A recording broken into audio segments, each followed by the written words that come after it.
ঢাকা আরিচা মহাসড়কে সাভারের পাকিজা মোড়ে সড়ক দুর্ঘটনায় নার্সিং পড়ুয়া এক শিক্ষার্থী নিহতের ঘটনার প্রতিবাদে আজ সকালে ঢাকা আরিচা মহাসড়ক অবরোধ করে বিক্ষোভ করেছে সিআরপি সহ বিভিন্ন কলেজের শিক্ষার্থীরা। ১ ঘণ্টা মহাসড়ক অবরোধ করে রাখায় তীব্র যানজটে আটকে পড়ে শত শত যানবাহন ও যাত্রীরা। আমি আমার ভাইয়ের বিচার চাই।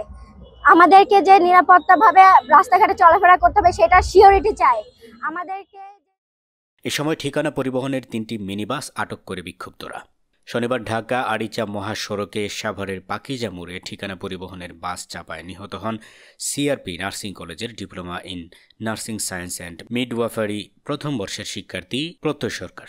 নিহত প্রত্যয় মেহেরপুর জেলার গাংনী থানার জনাতন সরকারের ছেলে। তার মৃত্যুর প্রতিবাদে সকালে ক্লাস ও পরীক্ষা বর্জন করে বিক্ষোভে নামেন সিআরপি নার্সিং কলেজের শিক্ষার্থীরা। এই সময় অন্যান্য শিক্ষা প্রতিষ্ঠানের শিক্ষার্থীরা তাদের সাথে যোগ দেয়। বিক্ষোভ মিছিলটি ঢাকা আরিচা মহাসড়কে এসে মানববন্ধন ও অবরোধ পাল।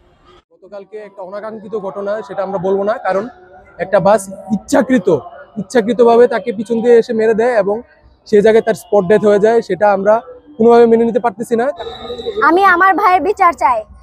আমাদেরকে যে নিরাপত্তাভাবে রাস্তাঘাটে চলাফেরা করতে হবে সেটা সিওরিটি চাই আমাদেরকে। যে আমরা চলাফেরা করি, আমরা স্টুডেন্ট মানুষ, অনায়াসে সকলে বলে দিতে পারবে যে আমরা স্টুডেন্ট, আমরা বেখেয়ালি খামখেয়ালি ভাবে চলাফেরা করি। কেউ রাস্তায় নিজে বেখেয়ালি ভাবে তার জীবনটা দেওয়ার জন্য চলাফেরা করে না, সবাই সাবধানতা অবলম্বন করে চলাফেরা করে।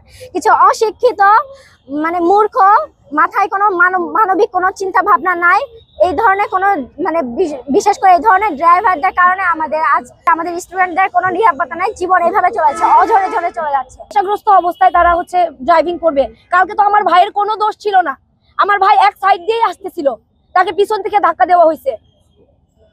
এখানে তো আমিও থাকতে পারতাম, আরেকজনও থাকতে পারতো। কয়দিন ধরে অনেক অ্যাক্সিডেন্ট হচ্ছে, আমাদের কোনো নিরাপত্তা নাই রাস্তায়। আমি কালকে বের হইলে আমারও তো অ্যাক্সিডেন্ট হতে পারে না। তার বাবা মাকে আমরা কি দায়ভার দিব?